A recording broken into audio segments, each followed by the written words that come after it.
Você tem mais de 40 anos, sabe qual é o terror do sujeito 40 anos para cima? Sabe o que é? É esse problema aí mesmo que você está pensando.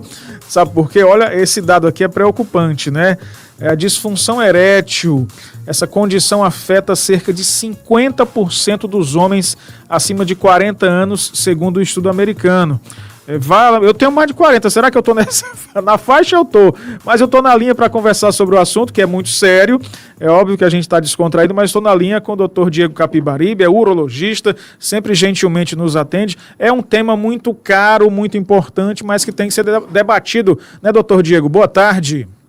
Oi, boa tarde, com certeza. É um assunto que sempre levanta as sobrancelhas dos pacientes naquele momento do fim de semana, onde parece que o mundo vai se acabar. Na segunda-feira eu sempre recebo uma ligação.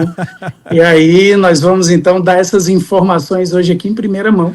Obrigado pelo convite, um abraço aos seus ouvintes. Eu que agradeço, doutor. Então vamos lá. Como é que identifica? Primeiro o seguinte, todo homem passa por um momento que na hora H, né, do amor e tal, dá uma falha. Isso é preocupante ou só é preocupante quando passa a ser repetitivo? Explica pra gente como identificar. É mais traumatizante do que preocupante. É preocupante naqueles pacientes que já têm idades mais avançadas, 50, 60, 70, 80, pacientes que fumam, têm diabetes, eles vão ter com mais facilidade essas disfunções, essas dificuldades para manter a ereção. Abaixo disso, e sem fatores de risco, na maioria das vezes, eu diria entre 90 e 99% dos pacientes jovens, menos de 40, sem nenhum fator de risco, não fuma. Esses pacientes, 99% é psicogênico. A gênese, o nascimento do problema vem da ansiedade, nervosismo. Então não é só comum, como praticamente todos os homens tiveram pelo menos uma vez na vida alguma dificuldade em ter ou manter a ereção durante uma relação sexual. Agora, pacientes já com mais idade, 50, 60, 70, pacientes que fumam, diabetes, mesmo em situações mais tranquilas, dentro do ambiente do casamento, eles começam a ter dificuldades constantes de ter e manter uma ereção, aí sim é preocupante, porque pode estar intimamente associado a entupimento não só das artérias do pênis, mas do coração. Então, tem trabalhos científicos que hoje em dia mostram uma relação muito íntima entre disfunção erétil e poucos meses ou anos depois, o surgimento de eventos de infarto. Então, a depender da situação, é preocupante. Quanto mais novo, é mais traumatizante, é uma história para contar no bar depois, mas nada para ficar tão preocupado. Doutor, agora a pergunta que eu acho que todo mundo quer saber, independente de todas essas questões, tudo isso tem jeito? Seja psicológico, seja físico e tal, biológico, fisiológico, dá para resolver? Dá, com certeza. Na maioria das vezes, a questão é resolvida apenas com uma conversa, explicar para o paciente que isso não só é comum, como também com a tranquilidade, com a conversa, com a paciência de esperar passar esse momento mais agitado da vida, tudo vai se resolver plenamente. Os pacientes com mais idade e fatores de risco, dá para resolver também, dá para reverter na maioria dos casos, quando você controla essas doenças, volta a fazer atividade, perde peso, para de fumar, beber, controla a pressão alta, tem como resolver. Alguns pacientes precipitam uma disfunção erétil, uma incapacidade de ereção, quando mudam de remédio de pressão, alguns, principalmente os diuréticos, podem gerar uma disfunção erétil que antes não tinha. Trocando o remédio, muitas vezes vai resolver. E naqueles casos que nada mais dá certo nem funciona, ainda está incapaz de ter uma boa relação sexual, aí a gente tem cirurgias a dar e vender. Nós temos cirurgias de prótese peniana maleável, a inflável, existem medicações injetáveis, medicações orais, então tem solução para tudo. Só não tem solução para quem não quer resolver. Muito bem, agora nesse tema muito delicado, porque nos últimos meses, doutor, a gente viu aí uma onda da turma utilizando, inclusive, medicamentos que são destinados à disfunção erétil. Estou me referindo aqui, o senhor sabe com certeza, ao caso do medicamento Tadalafila, para academia, para o pessoal malhar e tal. Aí eu quero pegar esse gancho aqui. Pessoal que usa, estou aqui, tive um probleminha, o cara com 30, 40 anos, saudável, não deu certo uma vez, como o senhor disse, é normal, já mete um azulzinho, como a gente diz, ou tadalafila. Essa utilização do medicamento indiscriminadamente, sem a orientação médica, isso pode desencadear um problema maior? Pode, com certeza. É uma medicação que já vinha sendo muito utilizada no mundo inteiro como uma droga recreativa, a droga do fim de semana, a medicação do fim de semana. É mais comum o uso dessas medicações, às vezes, em jovens do que em pacientes mais idosos, que eles usam durante um período mais longo da vida, todo fim de semana. Pessoas com a vida sexual mais ativa, na vida mais jovem, começam a utilizar porque cria-se uma dependência psicológica. Em relação à academia, a gente ainda não sabe exatamente o que pode acontecer. A gente sabe que é uma medicação que causa vasodilatação, mas a vasodilatação não quer dizer que você vai ter benefícios em relação à atividade física, apenas vasodilatação. Remédios de pressão também causam isso. Mas quando você tem alguém que tem uma pressão normal e utiliza medicações vasodilatadoras em ambientes de forte atividade física ou calor, isso pode ser potencializado e gerar queda de pressão, tontura, desmaios. Toda medicação utilizada da maneira errada e em situações onde ela não é propícia podem gerar dos mais variados efeitos colaterais. Muita gente vai usar e nada vai acontecer, da mesma forma que dirigir e falar no celular não é garantia de bater o carro, mas aumenta muito a chance. Então, essa medicação ela não deve ser utilizada com esse intuito, porque ela não foi criada para esse intuito e não há, de forma alguma, nenhum trabalho científico confiável que vá dizer com certeza que a melhora da atividade física e dos resultados finais com o uso dessa medicação. Tem muita informação que pode ser manipulada para gerar nas pessoas essa confiança no remédio, e aí entra o fator de acreditar no remédio e sentir que melhorou. Mas, com certeza, por mais que possa levar a mais surgimento de mais romance na academia, com certeza não vai aumentar o perímetro do bíceps nem do quadríceps. É verdade. Estamos conversando aqui sobre esse tema da disfunção erétil, popularmente é chamado de impotência sexual, com o doutor urologista Diego Capibaribe, sempre gentilmente nos atende aqui nos nossos temas. Doutor, sobre os remédios ainda, né? A gente já está aqui batendo o martelo que não adianta tomar sem orientação médica, porque é um medicamento, tem que ter orientação. Mas muita gente pensa assim, vou tomar aqui um Viagra, um Tadalafila e pronto.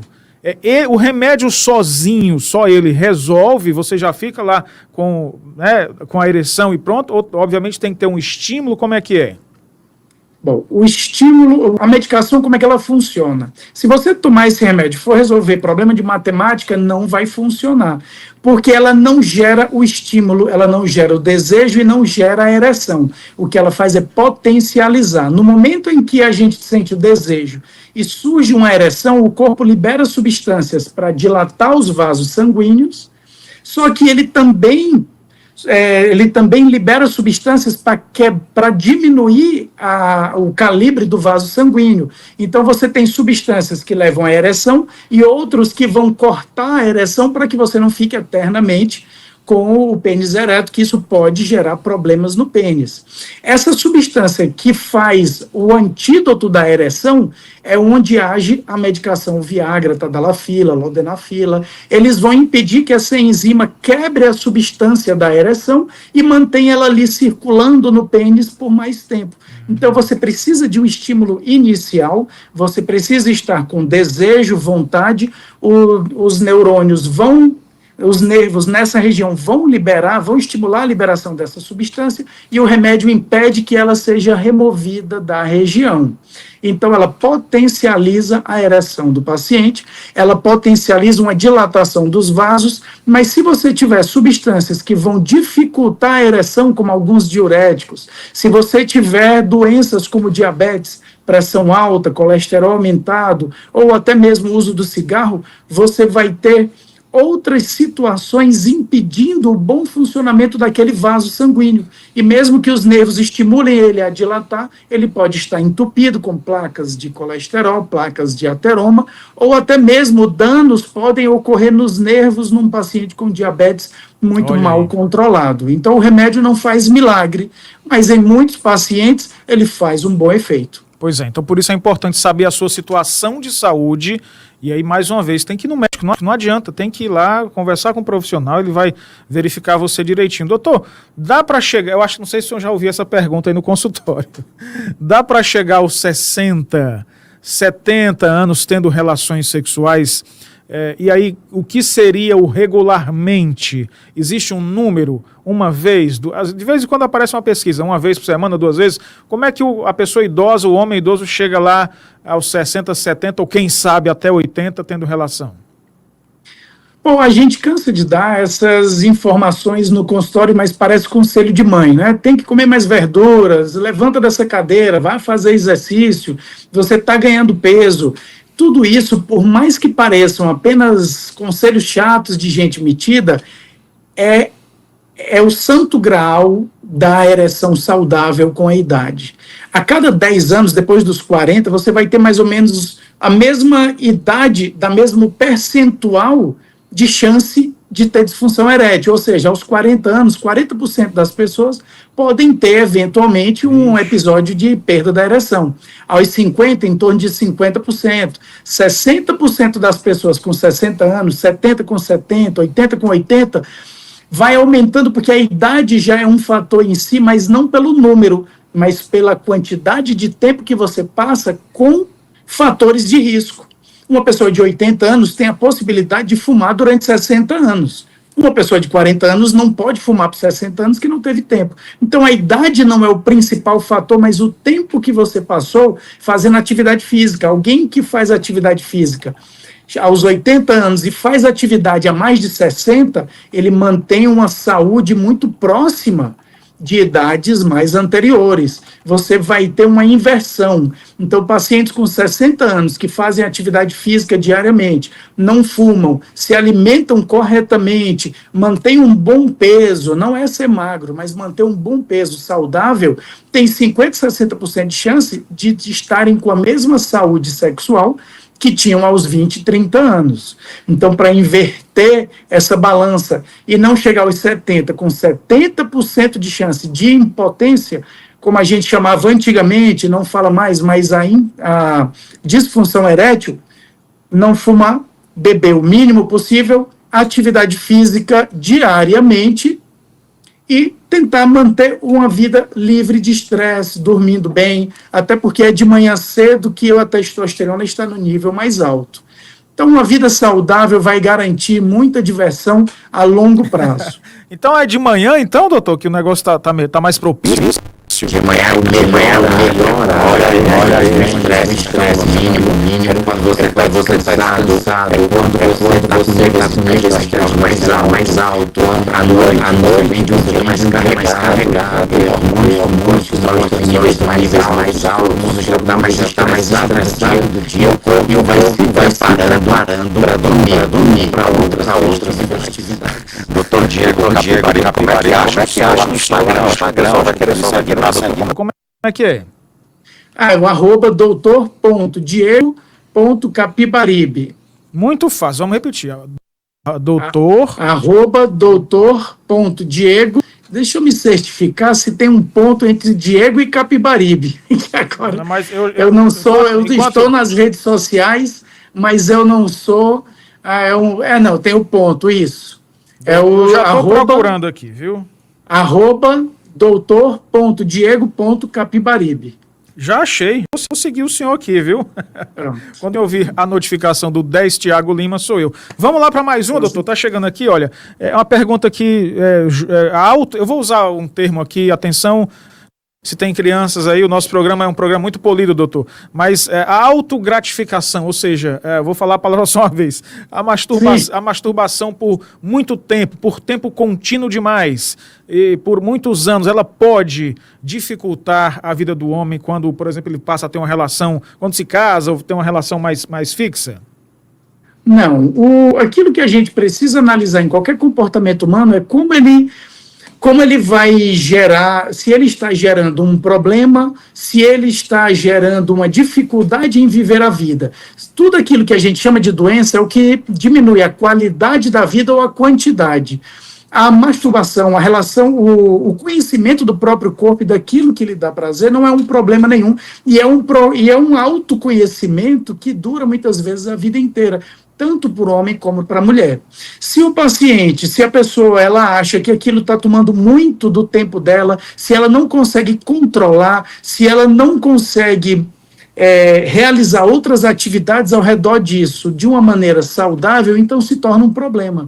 Mas o número de ejaculações, até 20 ejaculações por mês, ela pode gerar no homem um certo grau de proteção do câncer de próstata. A masturbação ela vai gerar no homem um conhecimento de si e uma capacidade de entender aquilo que lhe dá prazer e de uma maneira muito saudável. Então, não tem um número certo de quantas vezes por dia a pessoa deve fazer isso, mas ela deve identificar um momento em que isso para de gerar nela um conforto e uma gratificação e começa a ocupar espaços, começa a ocupar o tempo dela ou gerar angústia, mal-estar, dor e desconforto. Mas, de forma nenhuma, é algo que a gente tenha como medir, porque cada pessoa é diferente. Perfeitamente, doutor Diego, agradeço muito sua atenção em conversar conosco, certamente esclareceu a dúvida de muita gente, o senhor sempre muito gentil, nos atende aqui de primeira, obrigado pela gentileza e bom trabalho a todos aí no seu consultório, tá? Muito obrigado e até mais, tenha um bom dia a todo mundo. Valeu, 4h42, 4h42, vou fazer um intervalo comercial, na volta a gente traz mais informações,